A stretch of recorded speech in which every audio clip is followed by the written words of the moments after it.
ever get that feeling, when you really dive into something new, some new information or new skill, and suddenly you feel that surge of confidence, like, yeah, okay, I got It's a this. great feeling.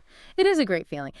And it makes me think about the link between knowledge and confidence, which, as it happens, is exactly where we're headed in today's deep dive. Ooh, I like this. We're digging into your notes on Professor Jack Lima, and honestly, even though they're just fragments, they're fascinating. I agree. It's like having these pieces of a puzzle about like personal transformation through knowledge. Yeah, And that first excerpt, Who Sees, that one really grabbed me. it's a powerful one. It's like this spiral of questions, each one just pulls you a little deeper. It's a great image of how knowledge, understanding, and confidence all sort of build on each other. It's not a straight line, is it? It's more like a cycle, a feedback loop. Right. And it all starts with a seemingly simple question. Who sees? And it stops you, right? You have to think about it, but then it just keeps pulling you in. The one who understands, the one who knows, the one who studies. Lima uses those active verbs very deliberately, don't you think? Absolutely. He's drawing a clear distinction between passively taking in facts and, really grappling with ideas, wrestling with them, struggling to understand. You don't just trip over understanding, you have to seek it out. Right. And just when you think you're getting a handle on it, the excerpt takes this turn. Who studies? The one who seeks transformation. Whoa. Suddenly, this is about more than just like absorbing information. It's about a fundamental shift, a change within ourselves. Exactly. He's making the point that acquiring knowledge isn't just about collecting facts.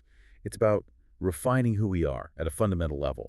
And that process, that struggle to understand and transform, that's where genuine confidence comes from. Because it's one thing to be able to rattle off a bunch of trivia, but it's completely different to say, I know I can handle whatever comes my way because I trust my judgment. And I think that's the core of what he's getting at. It is. Lima explicitly links knowledge and transformation to confidence. Transform into what? Into a confident person. Yeah. But he's very specific about the kind of confidence he's talking about. It's not just some superficial, oh, I know a few things kind of confidence, is it? It's a deeper confidence that comes from being able to really look at the nuances, the shades of gray, and own your conclusions. It's about having the confidence to say, this is what I believe, and here's why. Exactly. And that takes us to the final part of Who Sees, which I have to say I found pretty thought-provoking. Yeah, that ending really packs a punch. Confident about what? That they are the one in control. Control of what? Their ideas. Ideas about what? About what is right or wrong. What is right or wrong, only the one who sees knows. Wow. It's like he's saying that knowledge isn't just power, it's a huge irresponsibility. It is. Because true confidence isn't about having all the answers. It's about trusting yourself to grapple with those big questions of right and wrong. Yeah. To make judgments based on understanding, not just blindly accepting what you're told. You're creating your own moral compass. Exactly. And it made me think about those other notes we have on Professor Lima, the ones about his work with music, specifically rhythm. It seems like a completely different world, doesn't it? It does on the surface, yeah. You've got abstract philosophy on one hand, and then the very structured world of music on the other. But you know what? Now that you mention it, music, especially something like rhythm, it is all about structure. It's about understanding patterns, how individual notes come together to create something larger, something meaningful. Right. And you don't just absorb those patterns passively. You learn to control them. Think about, Lema talks about controlling our ideas about right and wrong. In music, you're controlling notes, phrases, dynamics. You're learning to trust your ear, your instincts, but within a framework. So are you saying there's a connection there? That the same process of learning to trust your judgment within a framework, whether it's music or ethics, that's what leads to real confidence. I think so. That ability to look at a situation, understand the underlying principles, and then make a judgment call, that's what allows you to confidently navigate ethical dilemmas in everyday life. Wow, I've never thought about it like that before. It's amazing how those connections appear when you least expect them. And you know what else struck me about the testimonials we have about Lima? They all mention his incredible enthusiasm for these ideas. Like this guy just lit up when he talked about philosophy or music or really anything he was passionate about. It's like he had this way of making those big ideas, those complex concepts, just come alive. Exactly. And that's the mark of a true educator, isn't it? It's not just about teaching the what, but inspiring a love for the why. Totally. It makes me think about what sparked your interest in all of this. What made you want to take this deep dive?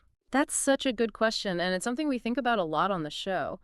What were those aha moments that really changed how we see things? And how can we share those moments with our listeners? It's about making those connections, right? Just like Lima found these amazing links between philosophy and music, things that seem totally different on the surface.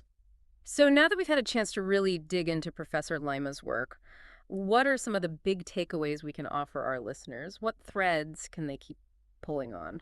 I think the biggest one is that knowledge and confidence, they really do go hand in hand. When you have that deep understanding, it gives you a confidence that can't be shaken. Right. And we saw how actively searching for knowledge, it's not passive. It's not about just memorizing facts. It's about shaping who we are, building our own internal compass. Yeah. And we can't forget the importance of passion. Learning shouldn't feel like a chore, right? Oh, absolutely not. It should be driven by curiosity, by that excitement of discovery, that aha feeling, like we talked about at the very beginning of our deep dive with that Who Sees Yeah. excerpt, that initial spark of, wait, what's going on It here? makes you want to learn more. Right, it totally does. And it just keeps getting more interesting the deeper you go. We've covered so much today. But if there's one thing I want our listeners to take away from this deep dive, it's this. Remember how Who Sees circles back on itself? What is right or wrong?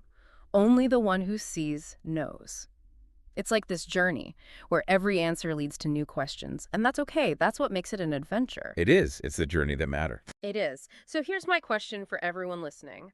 If the one who sees is the one who knows, how has learning about Professor Lima and his ideas changed the way why you see the world? Even just a little bit. I have a feeling we'll be returning to these ideas again soon, but until then, keep asking those questions and keep exploring. We'll be back next time with another deep dive.